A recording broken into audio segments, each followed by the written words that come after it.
encontro aqui, sempre com o mesmo objetivo, de passar alguns conhecimentos, algumas noções a respeito da espiritualidade. E, como está sendo necessário, entramos na parte da mediunidade, dos médiuns, como eles devem se proceder diante de quando souberem que necessitam trabalhar. Muitas pessoas falarão, você tem que trabalhar, você precisa, mas muitos não tiveram esse conhecimento desde pequeno. A família às vezes é de outra religião, que às vezes isso impede muito, né? Impede muito, atrapalha muito aquele médium. Hoje nós vamos falar sobre a lei da afinidade fluídica. O médium não pode servir de instrumento a todos os espíritos indistintamente. As manifestações dos espíritos são reguladas pela lei da afinidade fluídica. Esta lei é a seguinte: para que uma manifestação se produza, é preciso que o perispírito do médium tenha afinidade fluídica com o perispírito do espírito que se quer manifestar. A lei da afinidade fluídica tanto rege as manifestações de efeitos físicos como as de efeitos intelectuais. Nos fenômenos de efeitos físicos, os fluidos emitidos pelo médium devem combinar-se com as do espírito manifestante. E se não houver afinidade fluídica entre os dois, os fluidos não se combinarão e não se produzirão os fenômenos. Do mesmo modo, nas manifestações intelectuais, se os dois perispírito, a do médium e a do espírito, não se ligarem por falta de afinidade fluídica, a comunicação não terá lugar. Embora o espírito encoste no médium, né? E às vezes o médium sente, nossa, estou sentindo algo, estou achando que eu vou receber ou vou dar passagem. Mas acontece que aquele espírito não conseguirá realmente. O espírito não conseguirá. Assim, pode acontecer que o espírito esteja presente à reunião, queira se comunicar, mas não encontra o médium com o qual tem afinidade fluídica. Nesse caso, nem o espírito, nem o médium poderão fazer algo para que haja a desejada comunicação. Não confundamos a lei da afinidade fluídica com a lei da afinidade moral. Uma nada tem de comum com a outra. Entre um determinado espírito e um médium, pode haver afinidade fluídica e não haver afinidade moral. E pode haver afinidade moral e não haver afinidade fluídica. A afinidade fluídica depende da constituição do organismo espiritual do médium e da do espírito. A afinidade moral é a consequência do adiantamento alcançado pelo médium e pelo espírito. Então, vamos falar sobre os fluidos. Podemos iniciar o estudo dos fluidos por qualquer coisa, por uma pedra, por um pedaço de metal, por um vegetal, por um pouco de ar e por nosso próprio corpo, se o quisermos, porque tudo é composto de substâncias fluídicas que se combinam, solidificam e tomam formas mediante a ação das leis da física e da química e formam em nosso planeta os 3 reinos da natureza: o animal, o vegetal e o mineral. Analisamos uma flor.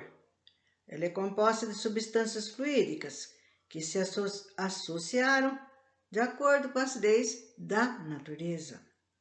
Ao aspirarmos o perfume da flor, aspiramos um fluido. Examinemos um organismo humano. Assim que o óvulo é fecundado, inicia-se a operação da condensação de fluidos que lhe chegam através da alimentação materna. E nasce, e para manter-se, usa fluidos, quer em forma de alimentos, quer no ar que ele respira. Quando se tornar um cadáver, observaremos que a putrefação o transformará com o passar dos dias, e ali onde havia ossos, carne, sangue, nervos, nada mais resta. As substâncias fluídicas que formavam aquele corpo voltaram ao reservatório universal, quando as leis naturais que as mantinham coesas e combinadas deixaram de atuar. Pensa-se hoje que todos os fluidos sejam derivados de um único fluido, o qual, mediante a atuação de poderosas forças cósmicas, multiplica-se na variedade imensa de fluidos que enchem o espaço e de cujas combinações se origina o universo. A esse fluido, em seu estado primitivo e livre de qualquer modificação, dá-se o nome de fluido cósmico universal. Os seres e as coisas, desde o ínfimo micróbio da Terra aos radiosos mundos celestes, estão mergulhados no fluido cósmico universal e são interpenetrados por ele. Fonte perene da vida, é uma dádiva do Pai Celestial a todos os seus filhos que aurem no fluido cósmico universal o alimento por excelência para a economia dos seus organismos, não só do organismo material, como também do espiritual. Cada um assimila de acordo com a sua possibilidade orgânica e o recebe principalmente através da respiração. Além dos fluidos do ambiente terreno, recebemos do alto outros fluidos que emanam diretamente da esfera divina de Jesus, as quais são manipulados por eles e seus colaboradores. Chegam à Terra em forma de nuvens e trazem saúde, bem-estar, calma, resignação, coragem e alegria para todos. Porém, são poucos os encarnados que se beneficiam integralmente desse fluido. Para que nosso perispírito esteja em condições de assimilá-los, é necessário cultivar a pureza de pensamentos, de palavras, de atos. E essas nuvens de fluidos que banham a Terra constituem uma fonte inesgotável, onde os espíritos curadores vão buscar os remédios espirituais para beneficiarem os doentes que se fizerem dignos de receber tais favores.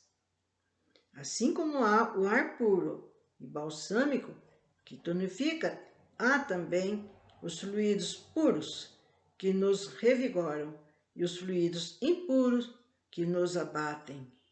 As ações do fluido sobre nós é contínua.